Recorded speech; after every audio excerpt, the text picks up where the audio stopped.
Vamos mergulhar hoje numa ideia muito, mas muito poderosa do psicanalista Donald Winnicott. A ideia é a seguinte: alguns comportamentos que a gente considera difíceis, na verdade, não são bem o que parecem. Eles podem ser, na verdade, um pedido de ajuda disfarçado.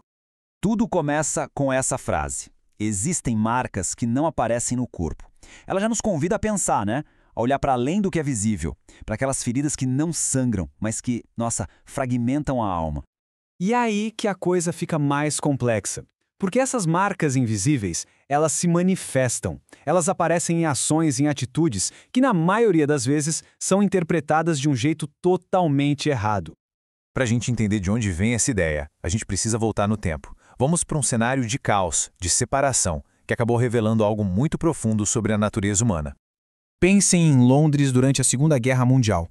A cidade inteira sob bombardeio constante. O medo era literalmente o ar que as pessoas respiravam.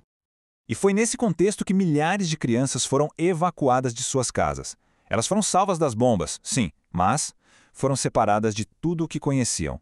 Da família, do lar, da segurança. E quando finalmente puderam voltar, alguma coisa fundamental dentro delas tinha mudado. É aqui que entra a nossa figura central. Enquanto muita gente olhava para essas crianças e via apenas crianças problema, o Winnicott, que trabalhou diretamente com elas, percebeu que tinha uma história muito mais profunda por trás daquela rebeldia toda. E essa percepção dele foi simplesmente brilhante. O Winnicott sacou que a agressividade não era a causa do problema, era só o sintoma. O problema de verdade era uma perda devastadora. A sensação de que a base segura do mundo delas tinha simplesmente desaparecido. Essa observação levou o Winnicott a uma teoria que, na época, foi radical. Uma teoria que vira de cabeça para baixo o nosso entendimento comum sobre o que a gente chama de delinquência. O mais poderoso aqui é o contraste. De um lado tem a visão comum, que olha e enxerga maldade, um defeito de caráter. Do outro, a visão de Winnicott, uma reação à perda que é movida por uma forma, claro, distorcida, mas real, de esperança. E essa é talvez a frase mais impactante de toda a teoria. É meio contraintuitivo, né? Como é que um ato destrutivo pode nascer da esperança?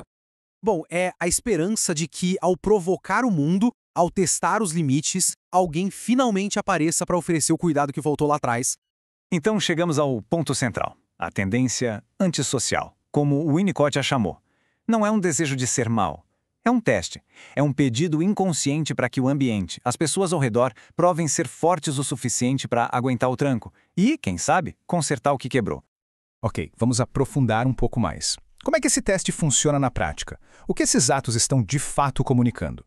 Porque quando a gente vê um comportamento assim, qual será a mensagem oculta por trás dele? Com certeza não é "eu for ruim". É um grito desesperado por outra coisa. E a tradução é basicamente essa. Cada ato desafiador é um jeito de dizer: olha, algo terrível me aconteceu, uma perda fundamental.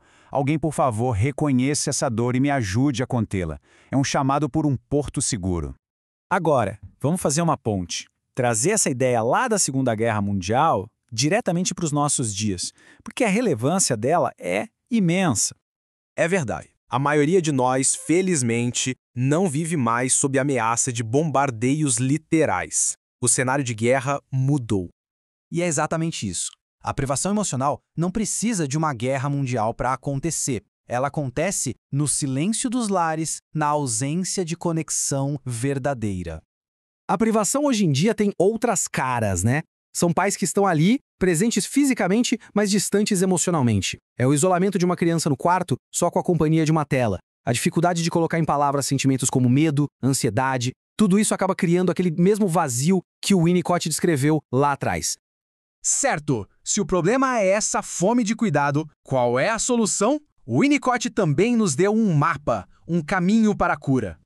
A resposta não está em punir, mas em prover. Em oferecer o que ele chamou de um ambiente suficientemente bom. Veja bem, não é um ambiente perfeito, ninguém está falando disso, mas um ambiente confiável, estável e presente. Um lugar que possa ser testado e que não vá desmoronar.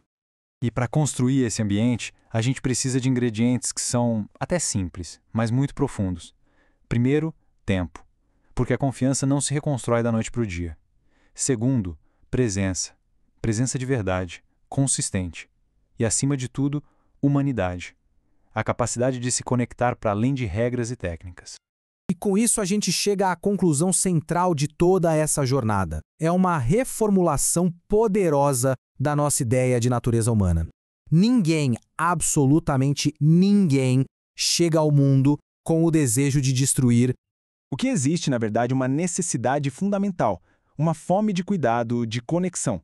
E quando essa fome não é saciada, ela se manifesta de formas que, então, a gente acaba chamando de antissociais. E a gente termina com esse pensamento. Não importa se é uma guerra de bombas ou uma guerra silenciosa de abandono emocional, a resposta, no fim das contas, é a mesma.